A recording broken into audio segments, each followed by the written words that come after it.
ಕೂಡ ಬೇರೆದವ್ರದ್ದು ಮಾಹಿತಿಯನ್ನು ಕೂಡ ಕೇಂದ್ರ ನಾಯಕರು ಸಂಗ್ರಹಿಸ್ತಿದ್ದಾರೆ. ನೀವು ಹೇಳ್ತೀರಿ ನಡ್ಡಾನು ಹೇಳಿಲ್ಲ, ಮೋದಿನೂ ಹೇಳಿಲ್ಲ, ಶಾನು ಹೇಳಿಲ್ಲ ಅಂತ, ಮತ್ತೆ ಅದನ್ಯಾಗ ಸಂಗ್ರಹ ಮಾಡೋ ಅವಶ್ಯಕತೆ ಇತ್ತು? ಖಂಡಿತವಾಗಿ ಸಂಗ್ರಹ ಮಾಡಬೇಕು. ನಿಮ್ಗೆಲ್ಲರಿಗೆ ಗೊತ್ತಿದೆ, ಇವತ್ತು ನನ್ನ ವಿರುದ್ಧನೇ ನಡೀತಾ ಇದೆ. ನೀವು ನೆಕ್ಸ್ಟ್ ಪ್ರಶ್ನೆ ಅದೇ ಕೇಳ್ತೀರಿ, ಅದಕ್ಕೆ ನಾನೇ ಹೇಳ್ತೀನಿ. ಯಾವಾಗ ವಿರೋಧ ಮಾಡ್ತಾರೆ ಆವಾಗ ನಮ್ಮ ಬಗ್ಗೆ ಮಾಹಿತಿ ಸಂಗ್ರಹ ಮಾಡ್ತಾರೆ. ನಮ್ಮಲ್ಲಿ ನಮ್ಮವರು ವಿರೋಧ ಮಾಡಿದ ಕಾರಣಕ್ಕಾಗಿ ನನಗೆ ಅನುಕೂಲ ಆಗಿದೆ. ಯಾಕೆಂದರೆ ಇಲ್ಲಾಂದರೆ ಶೋಭಾ ಅಚ್ಚೆ ಕಾಮ್ ಕರ್ತಿ ಹೈ, ಪಾರ್ಟಿ ಕಾ ಕಾಮ್ ದೇ ದೋ, ಸರ್ಕಾರ ಕಾ ಕಾಮ್ ದೇ ದೋ, ಕರ್ತಿ ಹೈ ಅಂತ ಹೇಳ್ತಾ ಇದ್ರು. ಇವತ್ತು ಆಗಿಲ್ಲ. ಶೋಭನಿಗೆ ಯಾಕೆ ವಿರೋಧ ಮಾಡ್ತಾರೆ ಅನ್ನುವಂಥ ಮಾಹಿತಿ ಸಂಗ್ರಹ ಮಾಡಿದರು. ಆವಾಗ ಸತ್ಯ ಗೊತ್ತಾಗುತ್ತೆ.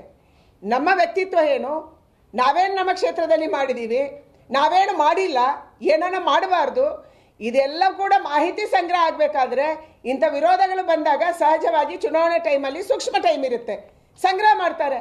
ಇದರಿಂದ ನನಗೆ ಅನುಕೂಲ ಆಗುತ್ತೆ ಹೊರತು, ನಾನು ಯಾವತ್ತೂ ತಪ್ಪು ಮಾಡಿಲ್ಲ ಅಂತಂದರೆ ನನಗೆ ಅನುಕೂಲ ಆಗುತ್ತೆ ಹೊರತು ನನಗೆ ಕೆಟ್ಟದಾಗಲ್ಲ. ಅದಕ್ಕಾಗಿ ನನ್ನ ಹೈಕಮಾಂಡ್ ಮೇಲೆ ನಾನು ಆರಂಭದಲ್ಲೇ ಹೇಳಿದ್ದೀನಿ, ನನ್ನ ಹೈಕಮಾಂಡ್ ಮೇಲೆ ನನಗೆ ವಿಶ್ವಾಸ ಇದೆ.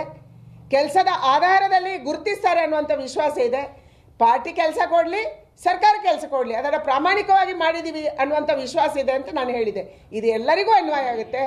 ಯಾರ್ಯಾರು ಕೆಲಸ ಮಾಡಿದ್ದಾರೆ, ಅಥವಾ ಕೆಲವು ಸಂದರ್ಭದಲ್ಲಿ ಇದು ವ್ಯತ್ಯಾಸನೂ ಆಗ್ಬೋದು. ಯಾಕೆಂದರೆ ಅಲ್ಲಿಯ ಜಾತಿಯ ಸಮೀಕರಣ ಇರ್ಬೋದು, ಅಥವಾ ಮಹಿಳೆ ಅನ್ನುವಂಥದ್ದು ಇರ್ಬೋದು, ಅಥವಾ ಬೇರೆ ಜಾತಿಗೆ ಅಕೊಮಡೇಟ್ ಮಾಡಬೇಕು, ಹಿಂದುಳಿದ ವರ್ಗಕ್ಕೆ ಮಾಡಬೇಕು ಅನ್ನುವಂಥದ್ದು ಇರ್ಬೋದು.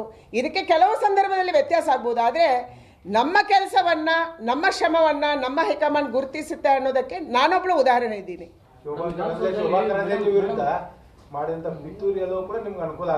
ಖಂಡಿತವಾಗಿ ಆಗುತ್ತೆ.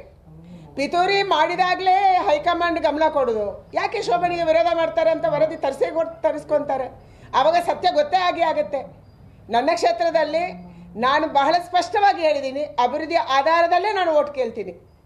ಯಾಕೆಂದರೆ ನಮ್ಮ ಕ್ಷೇತ್ರಕ್ಕೆ ಕಳೆದ 10 ವರ್ಷದಲ್ಲಿ ಬಂದಂಥ ಸಂಸ್ಥೆಗಳು ಹಿಂದೆ ಎಂದೂ ಬಂದಿಲ್ಲ. ಕೇಂದ್ರೀಯ ವಿದ್ಯಾಲಯ ಇರಲಿಲ್ಲ ನಮ್ಮ 2 ಜಿಲ್ಲೆಯಲ್ಲಿ, ಉಡುಪಿಯಲ್ಲೂ ಇರಲಿಲ್ಲ, ಚಿಕ್ಕಮಂಗ್ಳೂರಲ್ಲಿ ಇರಲಿಲ್ಲ. ಇವತ್ತು ಕೇಂದ್ರೀಯ ವಿದ್ಯಾಲಯ ಬಂದಿದೆ, ಚಿಕ್ಕಮಂಗ್ಳೂರಿಗೆ ಮೆಡಿಕಲ್ ಕಾಲೇಜ್ ಬಂದಿದೆ, GITC ಅನ್ನುವಂಥ ಸಂಸ್ಥೆ ಇವತ್ತು ಟ್ರೈನಿಂಗ್ ಕೊಟ್ಟು ಅಲ್ಲೇ ಕ್ಯಾಂಪಸ್ ಸೆಲೆಕ್ಷನ್ ಆಗುವಂಥ ಒಂದು ತರಬೇತಿ ಕೇಂದ್ರ ಬಂದಿದೆ. ಜೆಮ್ಸನ್ ಜ್ಯುವೆಲ್ಸ್ಗೆ ದೇಶದಲ್ಲಿ 2ನೇ ಸಂಸ್ಥೆ ಇರುವಂಥದ್ದು, ಟ್ರೈನಿಂಗ್ ಇರುವಂಥದ್ದು. ದೇಶದಲ್ಲಿ ಒಂದೇ ಇತ್ತು, ಆದರೆ ಉಡುಪಿಯಲ್ಲಿ ಜೆಮ್ಸನ್ ಜ್ಯುವೆಲ್ಸ್ ಟ್ರೈನಿಂಗ್ ಸೆಂಟರ್ ಆಗಬೇಕು ಅಂತೇಳಿ ಅದು ಬಂದಿದೆ. ಸಖಿ ಒನ್ ಸ್ಟಾಪ್ ಸೆಂಟರ್ ಬಂದಿದೆ.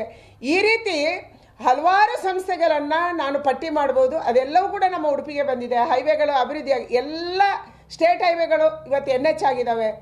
CRF ಅಲ್ಲಿ ರೋಡ್ ಬಂದಿದೆ. PMGSY ಅಲ್ಲಿ ಅತ್ಯಂತ ಹೆಚ್ಚು ದುಡ್ಡು ಬಂದಿದೆ. ಅಂಥ ಸಂಸ್ಥೆಗಳು ಬಂದು ಖೇಲೋ ಇಂಡಿಯಾದಲ್ಲಿ ದುಡ್ಡು ಬಂದಿದೆ. ಮಹಿಳಾ ಮತ್ತು ಮಕ್ಕಳ ಕಲ್ಯಾಣ ಆಸ್ಪತ್ರೆ ಬಂದಿದೆ. IITಗೆ ದುಡ್ಡು ಬಂದಿದೆ. ಈ ರೀತಿ ಎಲ್ಲದಕ್ಕೂ ಕೂಡ ನಮ್ಮಲ್ಲಿ ದುಡ್ಡು ಬಂದಿದೆ. ಎಲ್ಲ ಕಡೆ ಆಕ್ಸಿಜನ್ ಪ್ಲಾಂಟ್ಗಳಾಗಿದ್ದಾವೆ. ನಮ್ಮ ವೆಂಟಿಲೇಟರ್ ಸಂಖ್ಯೆ ಜಾಸ್ತಿ ಆಗಿದೆ, ICUಗಳ ಸಂಖ್ಯೆ ಜಾಸ್ತಿ ಆಗಿದೆ. ಅದಕ್ಕಾಗಿ ಹೇಳ್ಕೊಳ್ಳೋದಕ್ಕೆ ಸುಮಾರಷ್ಟು ಇದ್ದಾವೆ.